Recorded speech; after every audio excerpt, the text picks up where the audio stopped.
That's what you do. That's what I've got to do. I don't know. I like that. Okay. So how you doing, Honey Bunch?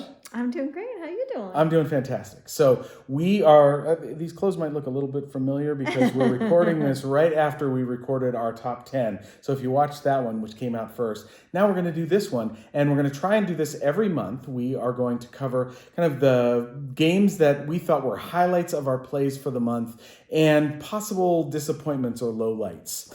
I think it's important as an independent reviewer here. I get a few games that are for review copies, but for the most part, we're paying for most of our games. Mm-hmm. And so this is a way to make it so that you put your money towards things that we think, if you like the way we talk about games, and if your way of playing games is about like ours, then the recommendations that we have might be something that you are going to go with. And if we don't recommend it, then maybe you take that with a grain of salt and so on.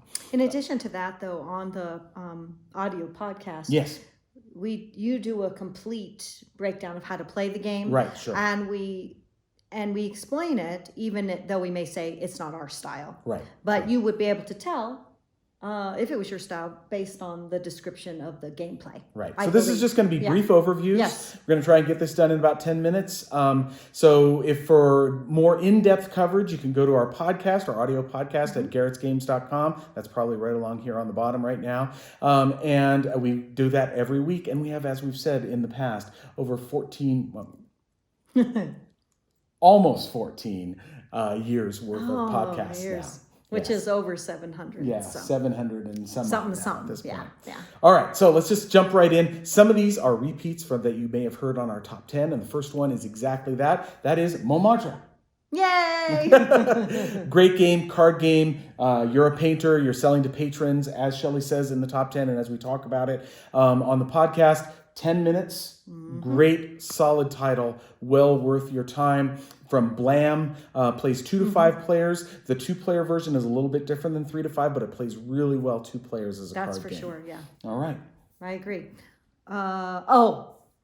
So this also made my my honorable mention, but I didn't talk about it You before. didn't talk about it? No. And what is that? It's called Qwixx on Board. And we weren't a huge fan of the original Qwixx. That's true. But it has been just made so much fun now with the board. Yes. So this allows you to keep moving. There's always that negative that was happening, all these negative score. You can have some negative score, but it's really not that likely in Qwixx on Board. Exactly. It's been fixed. You can move on a board as well as having your different trails where you're trying to go in ascending or descending order. Yes. It's really solid game. Qwixx on Board, fantastic. Yes. Next one is another one that Shelley talked about on her top 10, which is Brussels 1897. This is a card game version that takes some of the elements, very few of the elements, but definitely the artwork from Brussels 1893, which is a game that came out by the same designer about 6 years ago. And just a really solid array where you're bidding and playing cards and trying to get majorities. It flows really well. It's a good deep think for a fairly short game that plays in about 30 minutes. 30 minutes, yes. It's fantastic. Mm-hmm. Well, this was, of course, my number 2. It's The Magnificent. It is magnificent. Play it. It is fun. There's so many things going on. It's dice drafting, but then you're trying to put on a show with great performers, and the performers need... different Tetris pieces for some reason. I'm not sure why. And you're building a board of Tetris stuff too, so it's great. Yeah, and the color's really interesting. And one of the things that we like to see, and we talked about on the top 10 list, is that we're seeing interesting themes coming out. And so this next one doesn't have a theme. It is Nova Luna, which is Uwe Rosenberg and Corné van Moorsel's game, a very abstract game where you are placing tiles to try to, as a race, to try to surround pieces to get rid of your little tokens as quickly as possible. It's so awesome. Straightforward, Very abstract, no theme, but really kind of beautiful too in the way the tiles build, and you're trying to place pieces so that you're surrounding the right things to score your points, or I shouldn't say points. You're trying to get your pieces onto the board so that you run out before your opponent. Yeah, Nova Luna. The only sad part is that last round when you realize you don't get another turn and that person's going to win. But other than that, it's perfect. If you're the winner, it's even more perfect. Let's go back to theme. theme. Oh, Papillon. Oh, beautiful butterflies.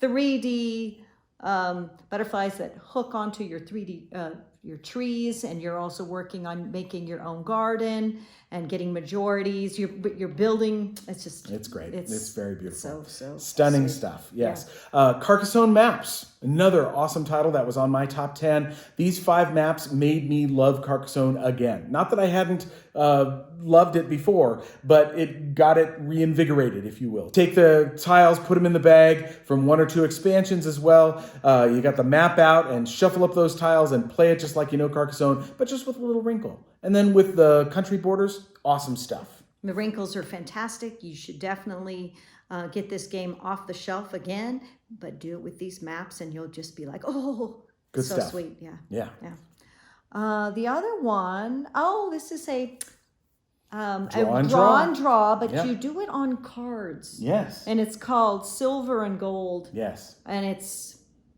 a lot really of fun. Yes. Yeah. Short, quick game. Phil Walker Harding, who did Sushi Go. And I love the fact that you're actually drawing on the cards that you are, Tetris pieces you're trying to cross out and accomplish. Really solid stuff. Yeah, it's great. Now, this is one, the next one is one that Shelley hasn't played yet. We're going to try and get with another couple and play with them. This is Wavelength.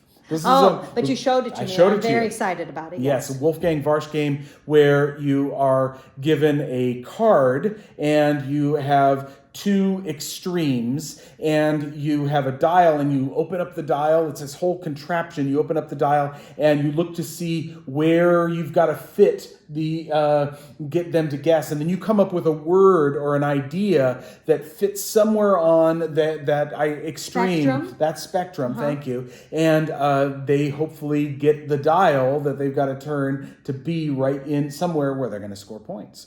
It's very cool. And you would think, you'll be able to see from behind because there's these dials, but you can't because I don't know how it's designed or done. It's very cool. But he showed me the contraption, and I was like, what? And it seemed like it worked really well. It really does, yeah. Yeah, exactly. I can't. We really liked it. I would you like have to be actually... attentive to playing it with kids because the worst thing is that the person who's going to give the clue has to open up where the dial may have been, where your pie shape of where you're going to score is, and they open it up and they're like, oh, okay.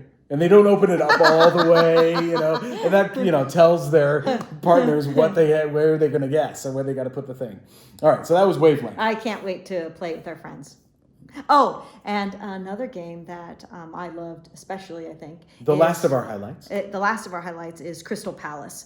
So this is a Uwe Rosenberg recommended game because it has some of those where you go to certain places to do certain actions, and there's never enough space, and it's always so tight and hard to do well at, and you're going to have to take a lot of loans. People just do it. The cool thing about this is that it's a dice game, so you've got dice in it, but you're setting the value of the dice at the beginning of the round. Everybody's doing it secretly, and then it's a reveal, and then but you have to pay the value that you set. So you're not doing any dice rolling, so you're not at the luck bit. No, you are choosing the value, and that makes it very cool as you're doing the various actions. Yes. Okay, so those are our highlights. Now we got a few disappointments. So these are going to probably be more now than maybe later on down the road because we've gotten a lot of plays in and we've gotten a lot of Essen games in where a lot of the time we buy not sight unseen, but just with a little bit of information and stuff, okay? Now, your disappointments may vary. You may think some of the ones we just talked about were disappointments, and you may think these are some of the highlights. That's great. Everybody's different. That's fine. Yeah. And if you want more information as to why, I would love to hear from you, and we can talk online and stuff. But you can also just check out the podcast where you explain how to play them. Yeah. All right. So the first one is one that a lot of people are really liking, and we have really enjoyed, especially his first game, Ode's first game, which was La Granja. But this one, Cooper Island, really kind of fell flat. Just a little bit for us because you can't do very much because you have to work so hard to get the resources and you can't move around the board. And so some people really like that angst of, where you just have to work super hard to get very little. That isn't particularly our style. We like to feel like we're moving and doing stuff, even if maybe it's not so much, but we get to, do stuff on the board. If you're going to tread water, you want to make it so that, maybe your chin's above water Help me. than that you're just sinking below the surface all the time. Yeah. And that's what it felt like in Cooper Island. It just didn't have that positive push, if you will, which is kind of why Qwixx on board works for us and Qwixx doesn't, is that there's more positivity than negativity in Qwixx on board, and Cooper Island doesn't have that. All right, the next one is another roll and write. This is from the company that's given us some very good card games in the last. This is NSV. They gave us the Game, the Mind, the Mind Extreme, etc. Yeah, those are fantastic. They have this one called Anubixx, which is everybody's got a pad of paper, and there are 3 different things that you're filling out, either a mosaic tile floor or a triumphal arc or the pyramid, and you are so much at the whim of the dice that I just felt like it fell flat. If you hadn't really done many roll and writes, you probably would really love this. It would be like, oh my gosh, this is the best. But for us, after we played so many of them, it just wasn't as good as many of the others we have played. Yeah. That's true. Yeah. All right, our third of 4 here in the disappointment list would be Die Inseln im Nebel.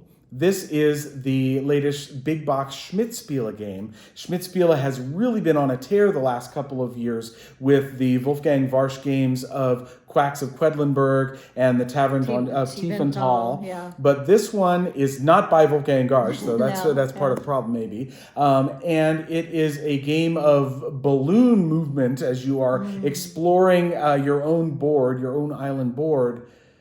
But gosh, it just really fell flat for us. Unfortunately, it felt like you had only so much control because you're rolling a die for the direction the wind is moving. And it was just kind of boring, unfortunately. It just didn't do very much for us, for sure. Yeah. Right. Yeah. And then the final one, and this is a big disappointment because we love the original and its follow-up. This third is Orleans Stories. And we talk about this a lot more on the podcast, but this really fell flat for us and is disappointing given all of the love that we have for the original Orleans. Oh, big time. And yeah. it's so much so we have all the extra bits, we have all the special stuff, yeah. all the upgraded stuff. Love Altiplano, which is the follow-up to I have it. the shirt, you have the shirt. I mean, so everybody's style is a little different, but Orleans Stories takes what we would already consider a very solid game and elongates it a lot because there's a story component. Yeah. And we just feel like we want the faster pace and don't need this story where you can't ever seem like it takes too long to end the game. Yeah, exactly. So it kind of drags at the end a lot. And one of the things we talked about in more depth in the podcast is the fact that there are 2 stories in the box and the shorter one is the second one you're supposed to play. Why? Yeah, why not start with the first one? Have the shorter one be the first one, and then you get involved in the game. But well, so that's it took Orleans us almost 4 hours. Yeah, exactly. 4 hours is a lot. And when you want to play Orleans, you could just play that in an hour and a half. Be like, wow, that was great. Exactly. Yeah. All right.